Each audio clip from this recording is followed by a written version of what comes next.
رسول کریم صلی اللہ علیہ وسلم فرماتے ہیں کہ الحسن والحسین سیدہ شباب اہل الجنہ، حسن اور حسین جنتی جوانوں کے سردار ہیں، جنتی جوانوں کے سردار ہیں۔ اس لفظ میں بعض لوگ یہ سمجھتے ہیں کہ شاید وہ جوانوں کے ہی سردار ہوں گے، بوڑھوں کے نہیں، بچوں کے نہیں، بوڑھوں کے اور بچوں کے سردار نہیں، صرف جوانوں کے سردار ہوں گے۔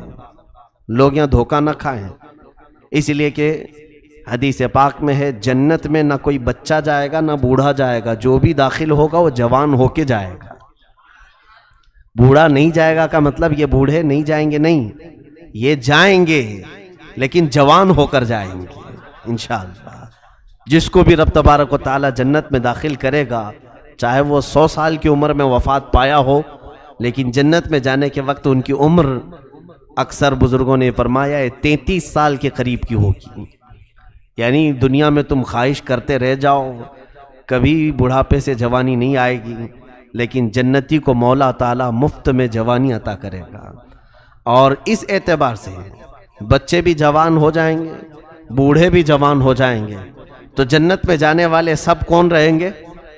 سارے جوان جنتی، سارے جنتی جوان ہی ہوں گے۔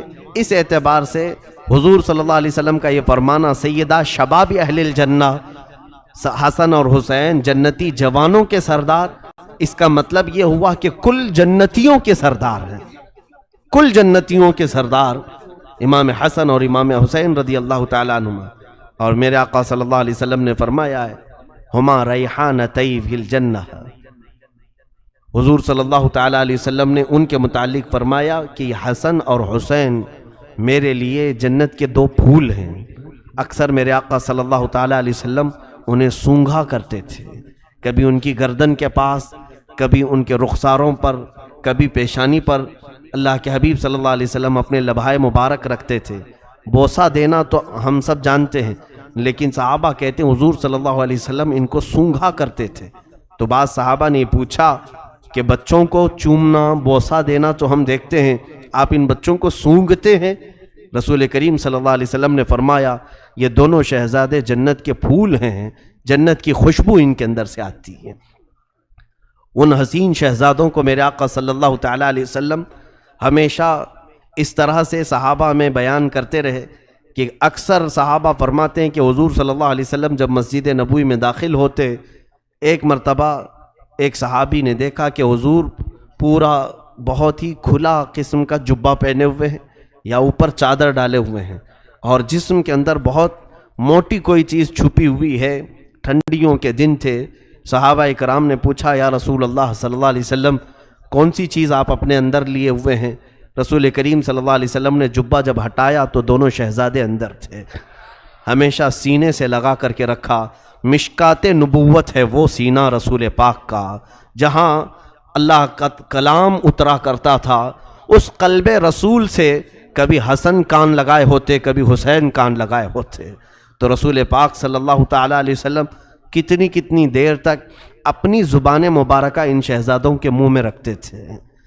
اکثر حضرت فاطمہ فرماتی ہیں کہ کبھی بھوک کی شدت ہمارے گھر میں ہوتی، فاقہ ہوتا، تو میں دونوں شہزادوں کو لے کر کے حضور کے گود میں دے آتی۔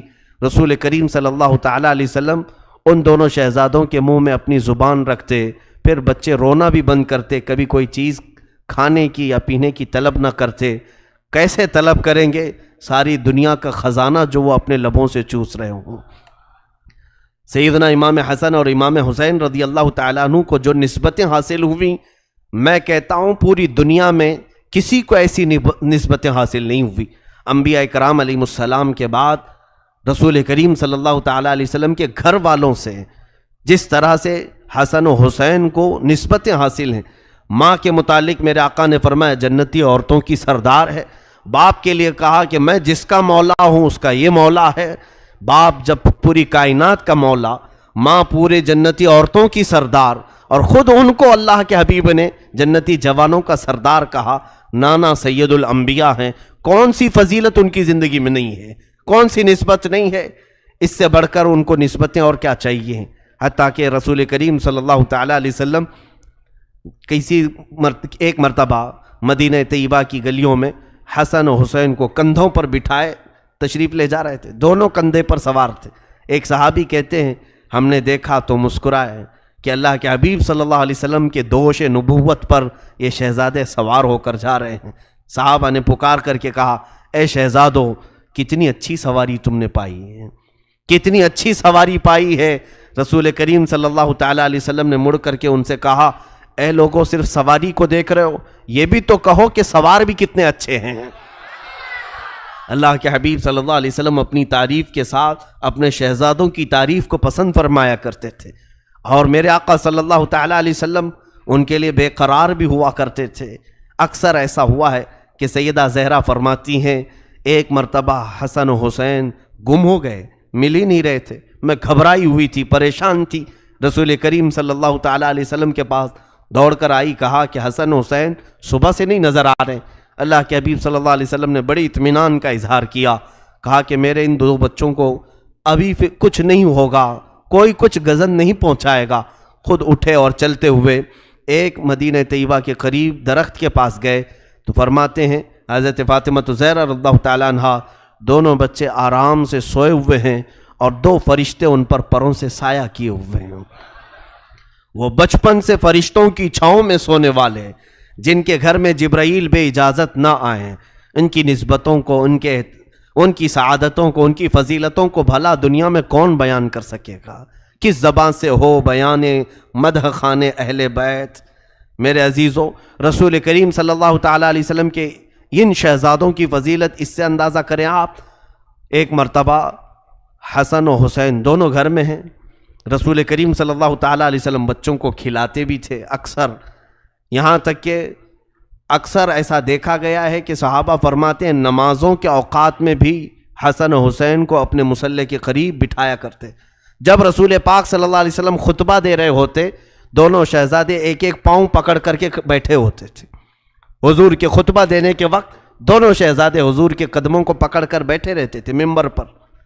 ایک مرتبہ حسن و حسین رضی اللہ تعالیٰ عنہ، چھوٹی سی عمر ہے، ان کی عمر 2.5 سال 3 سال کے قریب ہوگی، دونوں کھیل رہے ہیں گھر میں، اور رسول کریم صلی اللہ علیہ وسلم تشریف لائے اور کہا چلو آج ہم تمہاری کشتی کرواتے ہیں، دیکھتے ہیں کہ کون جیتتا ہے، کون کس کو گراتا ہے۔ حسن و حسین رضی اللہ تعالیٰ عنہ دونوں کی کشتی لگائی گئی۔ امام حسن مجتبی عمر میں بڑے ہیں اور امام حسین چھوٹے ہیں۔ حضور صلی اللہ تعالیٰ علیہ وسلم جب کشتی ان کو لڑا رہے تھے تو امام حسن کی سائیڈ لے رہے تھے، امام حسن کی سائیڈ، وہ بڑے ہیں اور کہہ رہے تھے حسن حسین کو یہاں سے پکڑو، حسین کو ادھر سے پکڑو۔ یہ باتیں دیکھ کر کے فاطمہ زہرا رضی اللہ تعالیٰ عنہا قریب آئی، کہا ابا جان یہ کیسا معاملہ ہے، آپ بڑے کی سائیڈ لے رہے ہیں، حسین چھوٹے ہیں عمر میں، عموماً لوگ چھوٹوں کا ساتھ دیتے ہیں، گھر میں کھلاتے بھی ہیں تو چھوٹوں کی طرف اور ان کے سائیڈ میں بات کرتے ہیں۔ حضرت فاطمہ سے رسول پاک نے فرمایا فاطمہ تم نہیں دیکھ رہی، میں ادھر سے حسن کی سپورٹنگ کر رہا ہوں اگرچہ، لیکن ادھر حسین کو جبرائیل تھامے ہوئے ہیں، ادھر جبرائیل حسین سے کہہ رہے ہیں کہ حسین ادھر پکڑو ادھر پکڑو۔ وہ گھرانہ کیسا ہوگا جہاں سید الانبیاء ایک شہزادے کو تھامے اور سید الملائکہ دوسرے شہزادے کو تھامے؟ دنیا نے ایسا کوئی گھر دیکھا ہوگا آج تک؟ دنیا نے آج تک ایسا کوئی گھرانہ دیکھا ہو؟ اور ان دونوں شہزادوں کی دل آزاری مولا کو بھی پسند نہیں تھی، رب ذوالجلال ان دونوں شہزادوں کی دل آزاری کو پسند نہیں فرمایا۔ اس کی بھی ایک روایت ہمیں ملتی ہے، یہ دونوں شہزادے اپنی اپنی تختیوں میں لکھ کر کے لائے اچھی تحریر کس کی ہے دیکھنے کے لیے۔ وہ جگہ آج بھی مدینہ طیبہ میں زیارتوں کے لیے دکھاتے ہیں کہ ان کا مسابقہ ہوا تھا، کمپٹیشن ہوا تھا، امام حسن اور امام حسین نے تختیوں پر اپنے ہاتھوں سے کچھ لکھا، سیدہ کے پاس آئے اور کہنے لگے امی بتائیں میری تحریر اچھی ہے، میری رائٹنگ اچھی ہے کہ ان کی رائٹنگ اچھی ہے؟ ماں نے دونوں شہزادوں کو دیکھا، دونوں شہزادوں میں کسی ایک کی اچھی بولوں دوسرے کا دل ٹوٹ جائے گا، کسی کے بھی متعلق کہوں۔ انہوں نے کہا کہ یہ فیصلہ اپنے ابا سے کروا لو علی مرتضیٰ کے پاس۔ دونوں شہزادے وہاں آئے، حضرت علی سے پوچھا تو انہوں نے دیکھا دونوں شہزادوں کو، کس کی اچھی کہوں؟ اگر حسین کی کہوں تو حسن کا برا نہ لگ جائے، حسن کی تحریر کو اچھی کہوں تو حسین کا دل چھوٹا نہ ہو جائے۔ حضرت علی مرتضیٰ نے کہا شہزادوں یہ فیصلہ بڑا گمبھیر ہے۔ وہ عدالت پر بیٹھنے والے شہسوار علی مرتضیٰ جو بڑے بڑے مسئلوں کو چٹکی میں حل کر دیتے تھے، ان دو شہزادوں کا فیصلہ نہ کرنے کی ٹھان لی اور کہا جاؤ رسول اللہ ہی فیصلہ کریں گے۔ میرے آقا صلی اللہ علیہ وسلم کے پاس حاضر ہوئے، اللہ کے حبیب صلی اللہ علیہ وسلم نے بھی یہی دیکھا اور پھر آپ کے دل میں بھی یہی خیال آیا۔ رسول کریم صلی اللہ علیہ وسلم ان شہزادوں کا اتنا خیال کرتے تھے، ظاہر سی بات ہے رسول پاک صلی اللہ تعالیٰ علیہ وسلم نے اپنے سگے بیٹے کو ان شہزادوں پر قربان کیا ہے۔ حضور کے بیٹے تھے حضرت ابراہیم جو حضرت امام حسین کے ساتھ ہی پیدا ہوئے تھے۔ دونوں شہزادوں کو لے کر حضور گھر پر بیٹھے تھے، جبرائیل آئے اور کہا کہ ان میں سے آپ کسی ایک ہی کو رکھ سکتے ہیں۔ اللہ کی منشا یہ ہے کہ یا تو ابراہیم اپنے بیٹے کو رکھیں یا حسین کو۔ حضور صلی اللہ علیہ وسلم نے فرمایا کہ میں ابراہیم پر حسین کو ترجیح دیتا ہوں، میں اپنے بیٹے کو قربان کرتا ہوں۔ 3 دن کے بعد حضرت ابراہیم کا انتقال ہو گیا، حضور کے بیٹے کا، کیونکہ ابراہیم کے انتقال پر حضور کو غم تو ہوگا لیکن حسین کے انتقال پر پورے اہل بیت کو غم ہوگا۔ فاطمہ بھی روئیں گی، علی بھی، اور رسول پاک صلی اللہ علیہ وسلم کو بھی۔ تو اس حسین کا دل کیسے توڑے میرے آقا؟ رسول کریم صلی اللہ تعالیٰ علیہ وسلم نے بارگاہ رب العزت میں اس فیصلے کو پہنچا دیا۔ اے رب ذوالجلال، اس فیصلے کو تو بہتر انداز میں فرما دے۔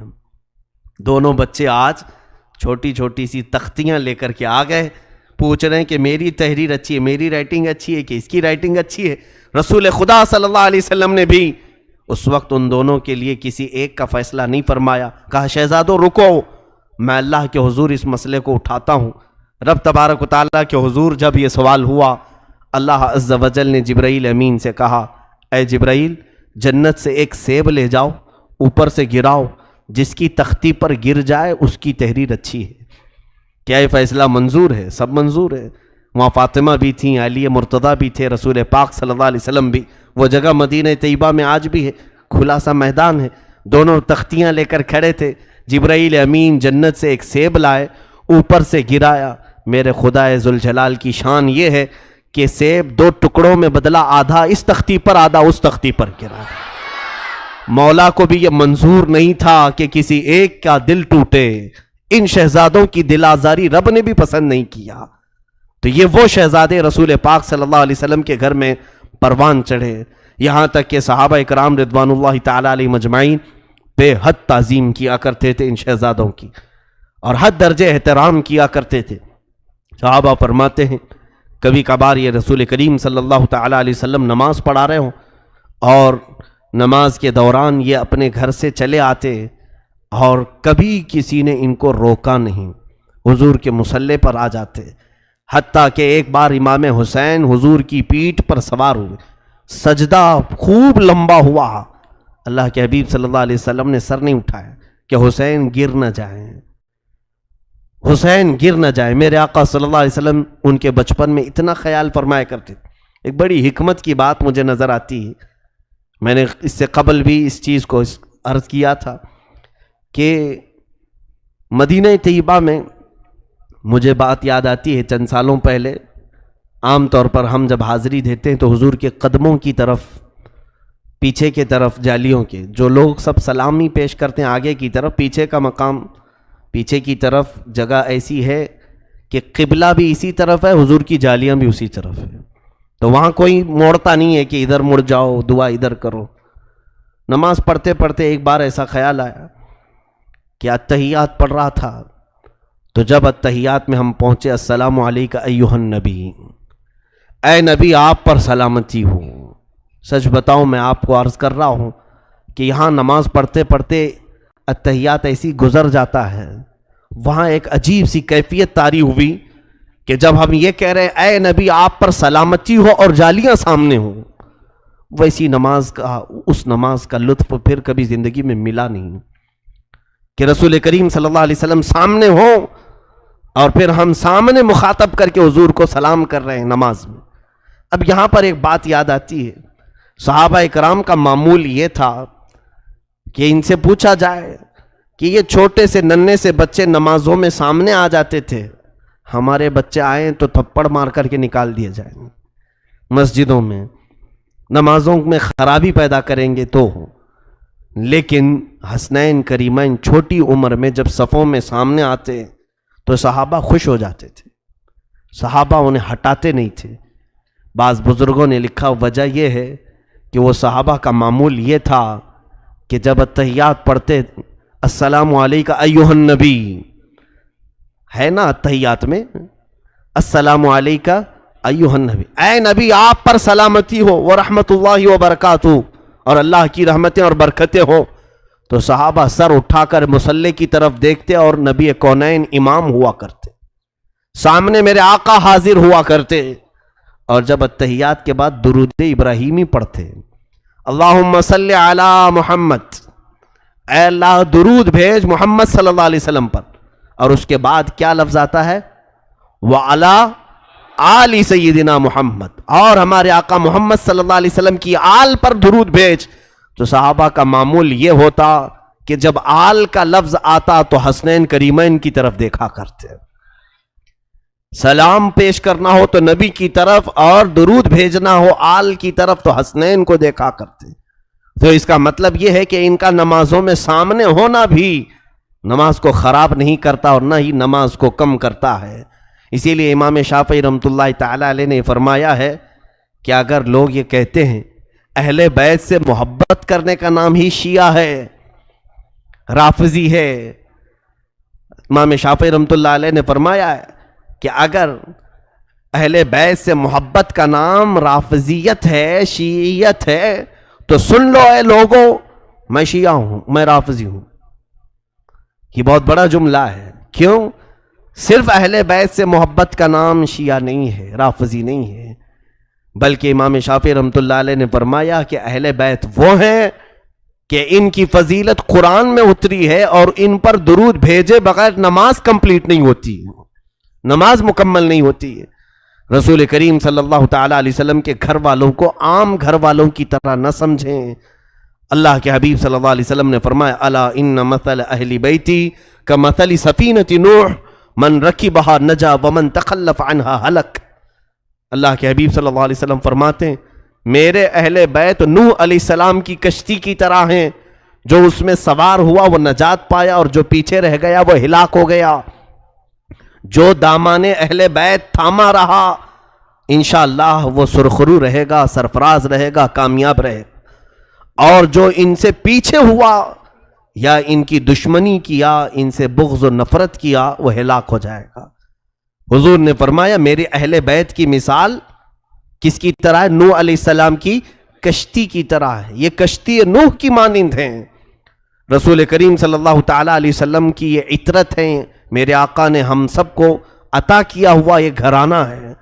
اسی لیے ہمارے امام اہل سنت فاضل بریلوی رحمۃ اللہ تعالیٰ علیہ نے اسی گھرانے کے متعلق یہ فرمایا تھا یا رسول اللہ تیری نسل پاک میں ہے بچہ بچہ نور کا، تو ہے عین نور، تیرا سب گھرانہ نور کا۔ یقیناً وہ نور کا گھرانہ ہے۔ اہل بیت کی گستاخی کفر تک لے جاتی ہے، رسول اللہ کی آل اور ان کی اولاد کی بے حرمتی انسان کو غارت کرتی، تباہ کرتی، اور میرے آقا صلی اللہ تعالیٰ علیہ وسلم ناراض ہوتے ہیں۔ یہاں تک کہ بزرگوں نے فرمایا اہل بیت میں اگر کوئی عمل کی خرابی بھی دیکھو تو اس سے اچھی طرح سے اصلاح کی کوشش کرو، لیکن ان کی بے حرمتی نہ کرو، کیونکہ نسب تو باقی ہے۔ جب تک کوئی کافر نہ ہو جائے تب تک ان کی گستاخی نہ کی جائے، تب تک ان کی گستاخی نہ کی جائے۔